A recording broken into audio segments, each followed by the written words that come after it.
Olá amigos, aqui é aquele cara, bem-vindos ao canal Aquele Anime para mais um review de filme, dessa vez um longa-metragem sul-coreano que é o Lost in Starlight, ou Perdido nas Estrelas, que estreou aí no catálogo da Netflix, chegou essa semana agora, já assisti aí na virada de sexta para sábado para poder comentar aqui com vocês, então tá fresquinho na minha cabeça. Acho que eu não tenho até agora aqui no Aquele Anime. Ah, mentira, eu ia falar que não tinha nada coreano, mas eu tinha feito do Tower of God lá no começo do canal até. Então, é interessante notar que nos últimos anos a Coreia do Sul já vinha com esse plano aí de expandir a sua indústria de animes, se é que você quer aplicar a mesma nomenclatura ou não. Esse é tema para outro vídeo, mas o fato é que você tem aí toda uma indústria crescente com cada vez mais obras sendo lançadas inspiradas nos animes japoneses. A Coreia do Sul prosperando aí, tá na crista da onda aí com o seu K-pop, com os doramas aí, cada vez mais a cultura da Coreia do Sul sendo exportada para todo mundo. Bom, para eles não é algo que eu seja especialista ou muito versado, só as coisas mais populares, tipo, estreia aí uma série como Round Six, o Squid Game, né? O Parasita no cinema, enfim. Você tem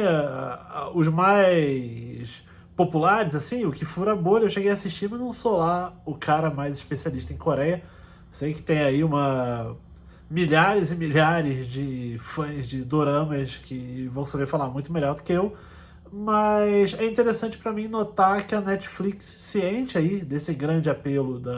das obras da Coreia do Sul, agora lançou, fez até um circuito aí de trazer o Lost in Starlight para os cinemas americanos. Não sei se vão tentar de alguma forma tentar fazer com que concorra ao Oscar ou alguma coisa assim, mas certamente chega com a ideia de fortalecer o seu catálogo com esse filme que é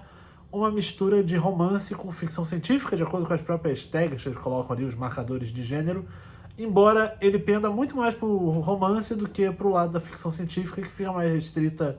a um breve trechinho no começo, faz parte da premissa, ok, mas é mais lá no último um terço do filme que você vai ter mais coisa tipo de missão espacial, de ciência, de você partir aí numa missão perigosa rumo ao inesperado, no caso uma missão para Marte. Mas vamos falar um pouquinho da sinopse do filme antes de entrar em detalhes sobre isso. Eu tive até que preparar a colinha aqui para não esquecer o nome da protagonista, que é Nan Yong, que é uma jovem aí, você vê no começo do filme, não vou entregar, claro, spoiler, mas é parte da história, que acontece com um minuto. Ela é filha de uma astronauta que vai numa missão para Marte, acontecem coisas lá, ela acaba sendo inspirada pela mãe a correr atrás e ir para Marte também, então ela tem esse longo anseio aí de trabalhar para conseguir entrar numa missão para poder ser levada a Marte, porque a gente tem toda o tom, a pegada, a estética e a contextualização de um retrofuturismo, porque se passa no ano de 2050 em Seul, e você tem, e já fica aqui para mim, uma das partes mais interessantes, talvez a que eu vá tecer mais elogios no Lost in Starlight, que é o trabalho de você montar uma cidade sul-coreana de 2050 que realmente pareça com algo crível. Eu acho que nos desenhos, na concepção, na forma como foi criado tudo no ambiente urbano ali, você não fica com aquela coisa só decadente como num Blade Runner da vida, você não puxa para um lado cyberpunk, você vê que tem muita coisa que foi automatizada no dia a dia, você tem um monte de drones, carros se dirigindo sozinho, como você já faz até hoje em dia, lá com os Tesla, com os BID e tal, levando um pouco mais além isso, você passa nas casas, tem móveis que se guardam no chão sozinhos, você tem formas de televisão com hologramas e projeções e tal, então você puxa muita coisa que já foi feita em outras obras, mas consegue integrar isso legal de uma forma que você se sente mesmo vendo uma cidade, você acredita, é bem pés no chão nesse sentido, pelo menos a maior parte do filme ele é mais centrado e mais pés no chão. Lá pro finalzinho, depois ele começa a ficar mais simbólico, fazer mais alegorias, forçar um pouco mais a barreira da realidade ali, mas o grosso aí do filme é ancorado nesse sentimento de, nossa, parece realmente uma cidade que poderia existir em 2050. E eu falo do retrofuturismo porque a nossa Nanyang, ela acaba, e aí entra o aspecto de romance da coisa toda, conhecendo um cara que ele é mais versado aí nas tecnologias mais antigas, né? Que sabe consertar aparelho de som bem datado, de décadas atrás, que usa papel e caneta, algo que chama até atenção e provoca estranheza no mundo lá, que tá todo mundo já usando grudado em tela, em tudo. Então é um cara é, mais analógico, né? Mas vai mexendo ali na prática das coisas mais táteis, mais físicas, ao invés de ser tudo na tela, na projeção. É o cara mãos à obra ali que consegue fazer o reparo de equipamentos e tal, e que também é músico. Então, uma série de pequenas coincidências aí vão levando desde um esbarrão deles na rua até depois descobrir que a Nanyang adorava uma música de uma demo desconhecida que ela acabou ouvindo e o próprio cara era o autor dessa demo também. Então vai ela aspirando a ser astronauta e o namorado dela, que eles vão construir uma relação, aspirando a perseguir a sua carreira musical que ele tinha largado. Depois você descobre que ele tinha uma banda, mas aí ele não conseguia cantar, ele tinha vergonha, tinha medo de palco e não tinha terminado a música, então tinha uma pressão para terminar a música. E é curioso que eles tentam, nesse longa-metragem, fazer um paralelo entre as dificuldades mesmo do casal, tipo, pô, uma tá lá embarcando para Marte, tá indo em busca da mãe, tá indo em busca de respostas, o outro lá tá querendo terminar essa música e fazer um show. E não querendo ser particularmente insensível, é um pouco difícil clicar, porque, embora seja parte da intenção do filme você colocar em pé de igualdade as dificuldades de cada um, você ser um astronauta passando para um grupo seletíssimo de gente aí num projeto de altíssimo orçamento, com pompa, celebridade nacional e tal, com uma bandinha início de carreira, eu acho que não clica tão legal essa... não é exatamente equiparável como o filme gostaria que fosse, eu sinto. Então você tem que fazer um pouco de concessão quanto a isso, mas pelo menos o casal em si, na hora que ele precisa ter química, eu achei que a animação, você vê que você compara, por exemplo, com a cultura japonesa, onde na maioria dos animes, mangás, é difícil um casal sequer dar a mão, né, ou dar um beijo. Aqui pô, é mais gráfico, né? Tipo, se beijam bastante, vão pra cama juntos e tal. Então é interessante você ter essa pegada diferente ali, mas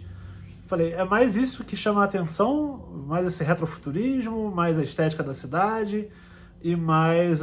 o bom trabalho do casal do que propriamente algo da história, que foi escrito e dirigido, inclusive, por Han Jin-won. Não sabia nada sobre a carreira, então esse aí é o primeiro que eu assisti aí de Han Jin-won. E acho que quando chega nesse arco final aí que eu falei que tem todo esse lance da missão espacial, e aí o filme pro ato final dele já parte mais pra ficção científica. Pra quem gosta de ficção científica não é exatamente algo pra ficar particularmente ansioso por isso. Acho que ele funciona melhor como romance do que como sci-fi, porque tem várias atitudes um tanto ilógicas assim para uma missão espacial, para fazer a história acontecer. E tem horas que parece que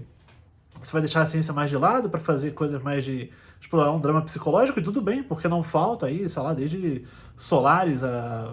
infinitos outros exemplos de obras que passam por 2001 e tudo. Você, pô, como fica a cabeça da pessoa que está no espaço e tal, e começar a fazer alegorias com dramas na Terra. Você tem, riquíssimo o portfólio de obras de ficção científica que fazem isso, mas eu sinto que aqui no Lost in Starlight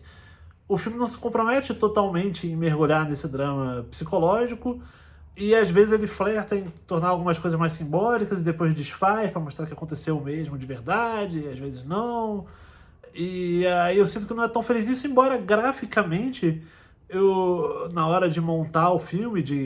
obviamente a gente está falando aqui dos prazeres de você trabalhar com uma animação, você ter um elemento visual forte, tem algumas sacadas visuais legais, você consegue transformar, por exemplo, uma imagem do globo terrestre, fazer uma transição para parecer um disco de vinil rodando, e aí você faz aí uma analogia com as faixas e com o andamento da vida e tal. Tipo, tem algumas sacadas visuais que são legais e provocativas, mas eu sinto que ele não sabe trabalhar tão bem o impacto emocional pro clímax dele. É um filme um tanto perdido tonalmente, porque ele exige muito muita suspensão de várias descrenças aí pra fazer funcionar, seja nos problemas do casal, seja nos problemas da missão espacial, mas não reclamo demais, não. Só porque a gente tá fazendo aqui uma crítica e tal, é um filme gostosinho de ver, mesmo assim. Só não espera aquela. Não é aquela maravilha do. Você não vai ver tecnicamente, sei lá, um Makoto Shinkai trazendo aí o anime mais deslumbrante da sua vida, não vai ter a história mais carregada de drama, não vai ser a história mais marcante, mas se você quer assistir um romance com uma pegada diferente, você quer prestigiar um pouco aí do cinema sul-coreano, você quer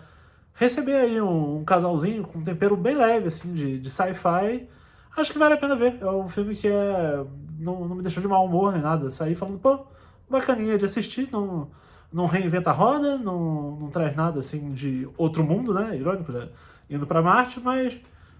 dá pra ver aí. Fica aí uma nota 6, nota 7, gostosinho. Então, fica aí, essa foi a minha crítica do Lost in Starlight. Me diz aí nos comentários se você já assistiu, se você concorda. Se você discorda, como é que você se sentiu sobre o filme, sempre é legal conversar com vocês. A você que assistiu, meu muito obrigado, valeu pela companhia. Valeu por todos os joinhas, comentários e compartilhamentos. Aquele abraço e até a próxima.